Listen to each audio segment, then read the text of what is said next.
Hey everyone, it's Gina Duke with She Prayer Journal's Weekend Workshop. So welcome. I hope you're having a great weekend. It's really nice. I live outside of Nashville, and I'd say it's really, well, it's warm. I will say that. It's been kind of dreary, but it's warm at least, so I'm pretty excited about that. Except for my hair. My hair's kind of frizzy, but anyways. I have been doing some structured prayer journaling, and if you've been following along, you've seen me do this, but this is my book, Organizing Your Prayer Closet, A New and Life-Changing Way to Pray, and it is published by Abingdon Press. This is a hard copy book. I'm actually using the soft cover book of my book, and I've been decorating it because what is really neat about my book is the fact that it includes a structured prayer journal. This is really what the blank page inside looks like. And then there's chapters throughout that tell you about each compartment and how it works. And it's a really good tool for prayer. It really, will help you with your prayer life, I think. I think it's just a good guide to use, especially if you want to have a truly effectual, holistic approach to your prayer life. And so this was my setup for the week of February 28th. This is washi tape. I love this washi tape. I got it at the Dollar Tree. And it is like, all of the washi tape I have from the Dollar Tree is very good quality. It really is, and it's cheaper than the other washi tape that I buy at other stores. This particular little paper that I'm using, my little scrapbook paper, comes from this paper pad that I love. I'm having a good time with that paper pad, and I really am liking it. This washi tape came from Dollar Store. No. It came from Walmart. And then this came from I do not know where. And so, and this is a bottle cap that comes from this little pack that I got at Hobby Lobby. And the cool thing about this, it's a pop-up. Look at this. Look at that. Is that not the neatest thing? And I put some extra stickers in there. And then I wrote some extra notes. It's like a little pop-up. So I was quite proud of myself over that. And but anyways, this has been my setup.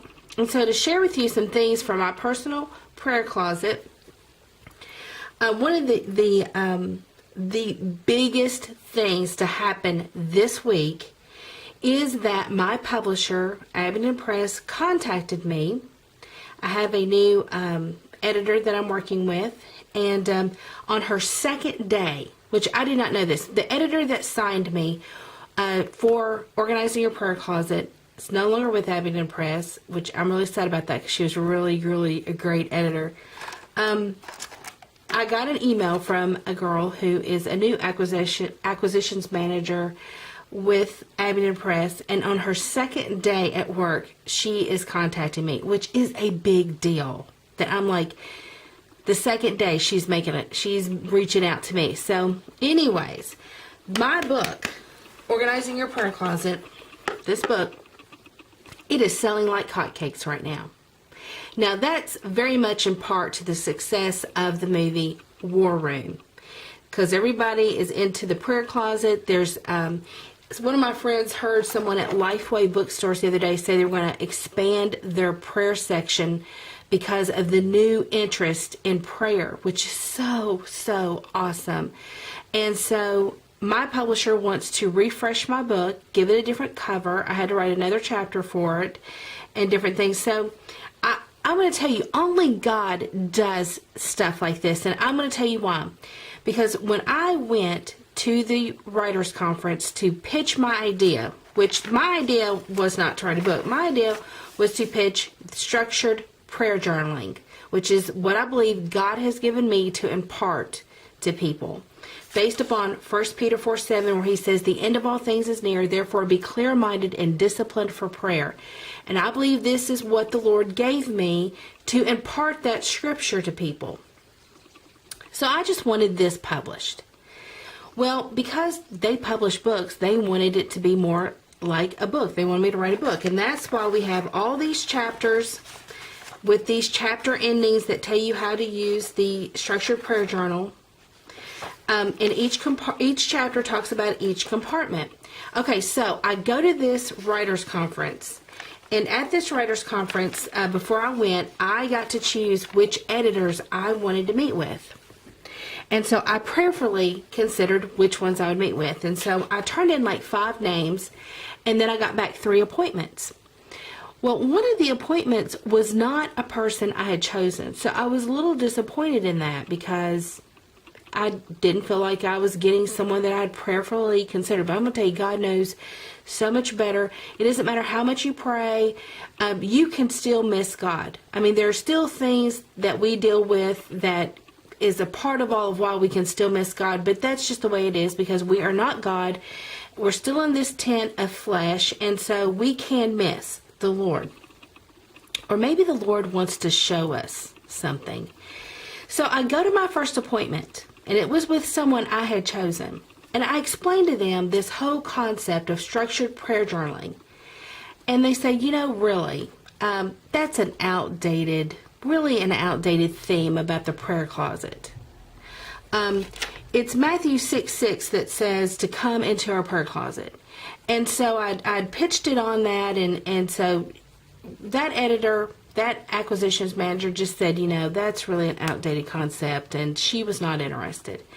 I go to my next appointment, which was someone that I had chosen, and so she looks at it, she's like, well, I like it, but, and the reason I chose that particular publisher is because they had so much content on prayer.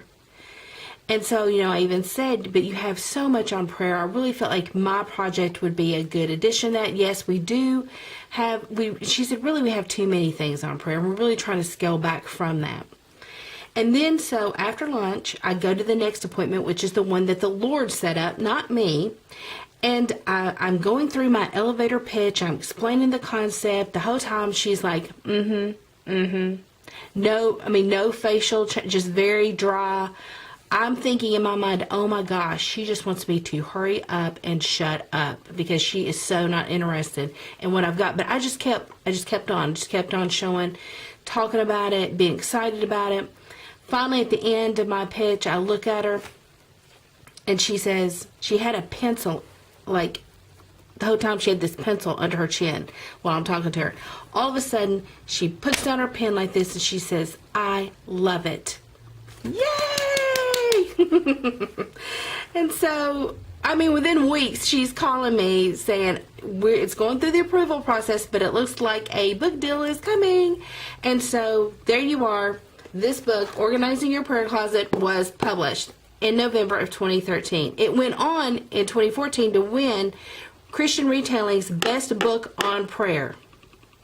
And I have to say, the runners-up was Beth Moore's Whispers of Hope and Stormy O'Mardian's Prayer Warrior. Is that not awesome? Because really, I am an unknown author. I had no platform. Okay, so only God can do stuff like this, right? Because here we are, last year, out came the War Room movie. And what did it talk about all through the War Room movie was the prayer closet.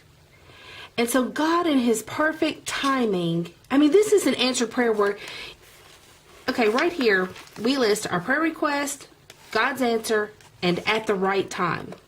This is important. This is important because God's timing in this matter for me to get this published. I came up with a structured prayer journal back in 2001. It was 2013 before I was 2012 before it was ever picked up by a publisher. And then 2013 at the end of 2013 when it was published. And only God can do this. And so now there's so much interest in the prayer closet, which is part of the title of my book. My book is selling like hotcakes on Amazon, which is even so much more exciting, to the point where my publisher wants to refresh the book. Only God does stuff like that. Like, there is never anything that we do. It's all that God gave me this idea. God opened the doors. God got it published. God inspired someone else to do a movie. He is just awesome. And so I'm just so thrilled. So this was a big, big week. So it was a good week. It was just a good week. As far as a failing, even though I had this pretty cute little privacy door in place, nothing to write there, I give God thanks for that. I should actually put a sticker there because just to celebrate, I didn't have anything that truly needed to be addressed from a personal failing or anything. Here's my prayer request. As you can see, God is answering my prayer requests. And over here's a note, basically of just everything I just said, that God's timing is perfect. I mean, He knew, He gave me the title. Well, I call this structured prayer journal, the Prayer Closet Organizer.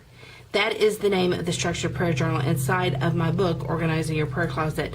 But the fact that they picked up on that title and went with it, even though I had another publisher saying that term is very outdated. So, awesome that God inspired them to do that. My ebook came out, and that's been harder than what I thought, because Publishing Dreams is the ebook that I came out with, and it really talks about how this book became published and all the things I learned about becoming a published author. That if you have a dream of someday writing a book, it is a perfect resource just to start with to get you on your way. Because if you've ever wondered how do people get their books published, this tells the story and gives you some really good tips. But it's been out there. It's not really selling as well as I'd hoped. Part of the reason I did it was because a lot of people asked me how to get published. And so I wanted to be able to share that. It's a lot of information. I also wanted to be able to raise money for my ministry. And then it also, because it talks about organizing your prayer closet, I hope that it would prompt more sales of organizing your prayer closet. So it's funny because e-publishing, I have not mastered that craft at all. And so, anyway, so I was kind of disappointed in that. I'm just sharing that with the Lord. But, the cool thing is about what I've learned about this whole experience of ministry is that I can do one thing and I think, well, it's not really being received well. It's not really doing that well. And then God will use it for something else completely. That's one of the reasons I became a contributor for iDisciple, is because this book, I began blogging prayer tips. Well, then when iDisciple, and I want to say, She Speaks Christian Speaker and Writers Conference that Lisa Turkhurst and the Proverbs 31 team host is also largely responsible for all of this. I've lost my train of thought on that, but I did want to say that. But I know it. iDisciple, back to iDisciple, is they had iDisciple there, and I had made an appointment with them. And one of the reasons that they took me as a contributor over other bloggers who do more lifestyle blogging or just life in general, Christian life blogging, is because I write very specific tips and things, and they were looking for that kind of format for iDisciple, which is a great curator for Christian content, much like an iTunes account, but this is for Christian content. And it has podcasts, it has articles. It's just really a neat service. And so see, even though the whole prayer tip thing, as a blogger, I can't say that I'm just doing phenomenally well, but it opened the door to something else. I'm hoping that Publishing Dreams, even though I don't think as an ebook is doing as well as I want, God may use that to do something else. And so we'll see. I'm not going to sweat it. And so let me give you before I go, I don't feel like He said anything in particular to me right here that He wanted me to do or anything I had to follow through with. I did make some little privacy notes right there in my little pop-up. Yay, God is good. And then this is what it looks like for this week, and I'll be sharing more about that in my next video. But anyways, thanks for joining me. Prayers and blessings to everyone, and in the meantime, happy prayer journaling, and don't forget to plan to pray. God bless.